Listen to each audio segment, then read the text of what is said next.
वाई, खंडाळा, महाबळेश्वर हा 3 तालुके आणि 3 नगरपालिकांचा समावेश असणारा एक वाकडा तिकडा मतदारसंघ. आणि हा असा मतदारसंघ की जिथं विद्यमान आमदार मकरंद पाटील यांचं वर्चस्व आहे. आणि सुरुवातीला ही पण जागा महायुतीसाठी सेफ वाटत होती आणि एकतर्फी लढाई वाटत होती. परंतु आता परिस्थिती थोडीशी वेगळी आहे आणि मकरंद पाटील यांची वाट बिकट बनत चाललेली आहे. नमस्कार, मी शिवाजी काळभोर, पत्रकार, सातारा. यशवंत महाराष्ट्र यूट्यूब चॅनलमध्ये आपलं स्वागत आहे. इथं वाई, खंडाळा, महाबळेश्वरमध्ये गेल्या 5-10 वर्षापासून मकरंद पाटील यांची एक हाती सत्ता आहे. परंतु राष्ट्रवादीतील फुटीनंतर ते दोन्ही कारखाने वाचवण्यासाठी अजित पवारांच्या गटाबरोबर महायुतीत गेले. आणि आत्तापर्यंत म्हणजे जोपर्यंत बावधनच्या अरुणादेवी शशिकांत पिसाळ यांना तिकीट मिळेपर्यंत ही लढत एकतर्फी होईल असं वाटत होतं. पुरुषोत्तम जाधव शरद पवार गटाकडून आणि उद्धव ठाकरे गटाकडून प्रयत्न करत होते, परंतु त्यांनी चान्स दिला नाही आणि पिसाळ यांच्या पारड्यात त्यांनी आपलं वजन टाकलं. आता तिथं ज्या पारंपरिक लढती होत होत्या मदन भोसले विरुद्ध मकरंद पाटील, त्यात आता हा तिसरा कोण आला. मदनराव पिसाळ यांच्या त्या स्नुषा आणि जिल्हा परिषदेच्या माजी अध्यक्षा अरुणादेवी पिसाळ. आता मदन भोसले गट या निवडणुकीत कुठल्या बाजूला राहील, इथं लढत तिरंगी होत्या. पुरुषोत्तम जाधव अपक्ष म्हणून निवडणूक लढवत आहेत, मकरंद पाटील आहेत आणि पिसाळ ताई आहेत. आता या सगळ्या पार्श्वभूमीवर दुसरा एक गट होता, विराज शिंदे यांचा काँग्रेसचा गट, आणि मदन भोसले यांनी पण चाचपणी केली होती शरद पवार राष्ट्रवादी गटातून. आता या तिरंगी लढतीचा जर विचार करायचं झालं तर पुरुषोत्तम जाधव यांचं कुठलाही पक्ष किंवा नेता न घेता एकला चिलर होय या पद्धतीनं त्यांचं चाललेलं आहे. आणि त्यांना विश्वास आहे की मी निवडून येणार आणि माझ्याबरोबर सामान्य मतदार आहेत, माझ्यावर नेत्याने किंवा पक्षाने खूप मोठा अन्याय केला आहे. त्यामुळे त्यांनी निवडणूक जाहीर होण्याच्या आधीपासूनच प्रचाराला सुरुवात केलेली होती. परंतु शरद पवार यांनी इथं अरुणादेवी पिसाळ यांना तिकीट जाहीर केल्यानंतर आता वेगळेच गट निर्माण झालेल्याचं आपल्याला दिसून येतं. मग यात मदनराव पिसाळ जे ह्यांचे सासरे होते अरुणादेवींचे, त्याचा पहिल्यापासून एक गट होता आणि तो गट कधी प्रतापराव भोसले यांच्याबरोबर असायचा, कधी लक्ष्मणराव पाटील यांच्याबरोबर असायचा. मदनराव पिसाळ यांचं निधन झाल्यानंतर शशिकांत पिसाळ हे राष्ट्रवादीबरोबरच राहिले आणि मकरंद पाटील यांना पाठिंबा देत राहिले. परंतु यावेळेला त्यांनी ही भूमिका वेगळी घेतली. आत्तापर्यंत ते राष्ट्रवादीबरोबर आहेत शरद पवारांच्या गटाबरोबर की अजित पवारांच्या गटाबरोबर याचं कुणालाही काही माहीत नव्हतं. हे तिकीट शरद पवारांचं मिळाल्यानंतरच स्पष्ट झालं.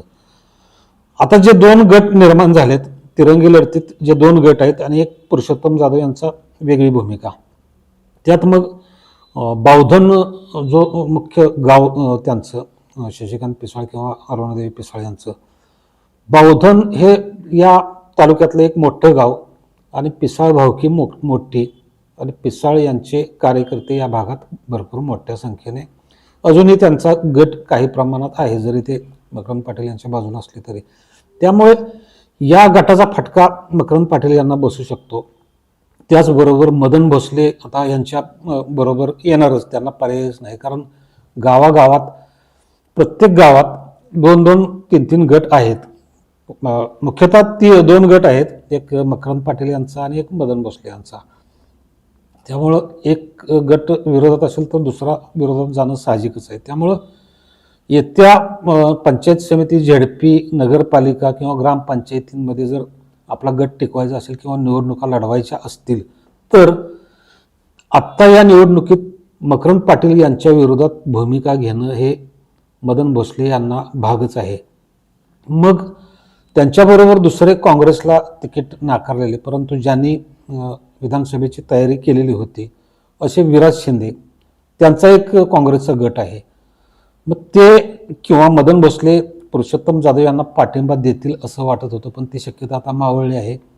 विराज शिंदे यांनी महाविकास आघाडीचं काम करायचं ठरवलेलं आहे. त्यामुळे विराज शिंदे या गटात आले. त्यांच्या जोडीला मग ज्यांना तिकीट आधी सुरुवातीला जाहीर झालं होतं लोणंदचे डॉक्टर नितीन सावंत ते आहेत.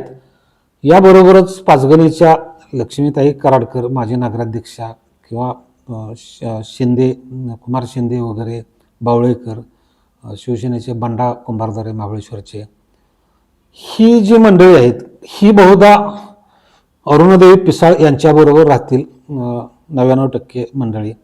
तर इकडं मकरंद पाटील आणि नितीन पाटील, एक आमदार एक खासदार, यांच्या जोडीला नितीन भरगोडे पाटील, उदय कबुले किंवा खंडाळ्यातील नेते मंडळी राहतील. आता रामराजेंचा एक मानणारा एक वर्ग तिथं आहे खंडाळ्यामध्ये, तो कशा पद्धतीनं तिथं मकरंद पाटील हँडल करतील यावर त्यांचं खंडाळ्यातलं वर्चस्व दिसून येणार आहे. आता पुरुषोत्तम जाधव यांनी जी भूमिका स्पष्ट केली की मी या निवडणुकीत कसल्याही परिस्थितीत लढणार, मी सगळ्यांच्याकडे तिकीटं मागितली पण मला दिले नाहीत. पुरुषोत्तम जाधव यांना जे तिकीट दिलं नाही कुठल्या पक्षानं किंवा काय, तरी पण त्यांनी आता जोर लावलेला दिसून येतोय. त्याचा परिणाम मकरंद पाटील यांना थोडासा फरक पडू शकतो. परंतु इकडं जे अरुणादेवी पिसाळ यांना जे तिकीट मिळालेलं आहे त्या बाबतीत काँग्रेसचे विराज शिंदे यांना विचारलं असतं, त्यांनी सांगितलं की आम्ही उद्यापासून महाविकास आघाडीचा एक घटक म्हणून अरुणादेवी पिसाळ यांचं काम करणार आहे. ही जर एवढी नेते मंडळी एकत्र येत असतील महाबळेश्वर तालुक्यातून, खंडाळा तालुक्यातून किंवा वाई तालुक्यातून मदन भोसलेंना घेऊन जर ही सगळी मोर्चे बांधणी किंवा मोठ तयार केली, म्हणजे होतच आहे, ते प्रक्रिया सुरू आहे. अजून त्यांची सुकाणू समिती किंवा प्रचार समिती ही जाहीर झालेली नाही, त्यांचं नियोजन अजून दिसत नाही. परंतु येत्या एक 2-3 दिवसात त्यांचं नियोजन होऊन प्रचाराला ते सुरुवात करतील असं वाटतंय. त्यामुळं ह्या एकतर्फी जी लढाई आहे त्यात विघ्न आल्यासारखं मला तरी वाटतंय. लोकसभेच्या वेळेला शरद पवार घटक चाललेला होता आणि उदयनराजेंना इथं बरीच मतं कमी पडली, जवळजवळ 10,000हून जास्त मतं इथं शशिकांत शिंदेना किंवा महाविकास आघाडीला जास्त मतं पडली. आता इथं शरद पवार फॅक्टर चालला असं म्हटलं जातंय. परंतु मकरंद पाटील यांच्याच काही बऱ्याच कार्यकर्त्यांनी निवडणुकीआधीच सांगितलेलं होतं की आम्ही यावेळेला महाविकास आघाडीच्या बाजूनं असणार आहोत. त्यामुळं या मतांचा विचार जास्त करता येणार नाही. पण एक गोष्ट आहे की शरद पवार फॅक्टर इथं चाललेलं आहे. काही दिवसांपूर्वी जावलीचे नेते शिवेंद्रसिंहराजेंचे कट्टर कार्यकर्ते वसंतराव मानकुमरे यांनी या मतदारसंघात विनाकारण घुसखोरी करून जे नितीन भरगोडे पाटलांबद्दल ते बोलले अर्वाच्य, त्याबद्दल त्यांना नंतर पेपरमधून मीडियामधून माफीही मागावी लागली.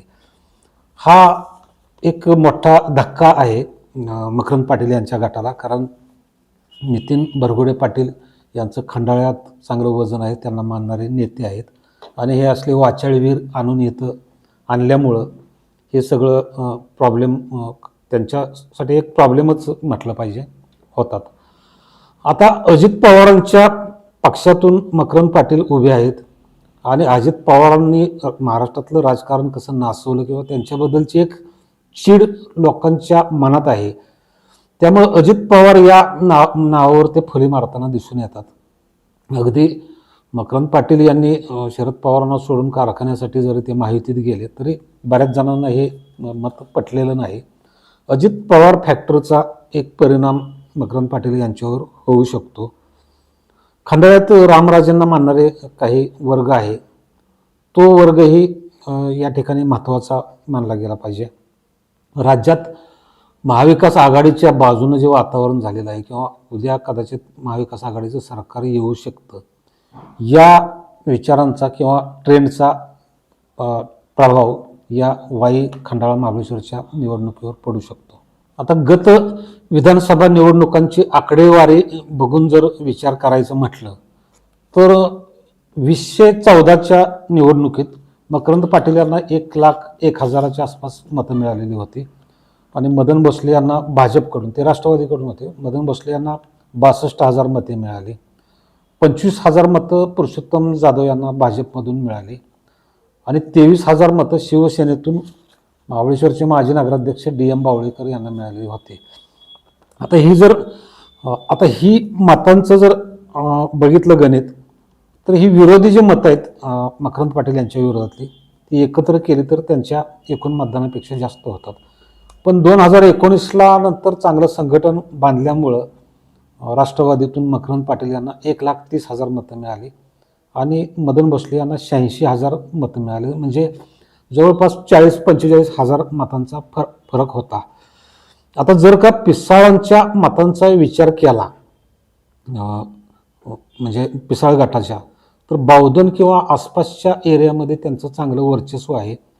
त्यांच्या जोडीला जर हे बाकीची मंडळी आली मागाशी नावं घेतलेली आणि शरद पवारांचा फॅक्टर चालला, तर ह्या निवडणुकीत वाई खंडाळा महाबळेश्वरच्या आणखीन रंगत येईल आणि ह्या एकतर्फी लढाईचं रूपांतर आता रंगतदार लढतीत होईल.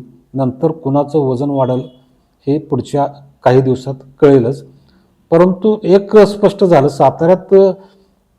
सातारा जिल्ह्यातच आता बघायचं झालं तर ज्या एकतर्फी लढती होत्या तिथं आता काट्याच्या लढती होण्याची शक्यता आहे. म्हणजे महायुतीसाठी कुठलीही जागा शेप नाही असं एकंदरीत चित्र दिसतंय. नमस्कार.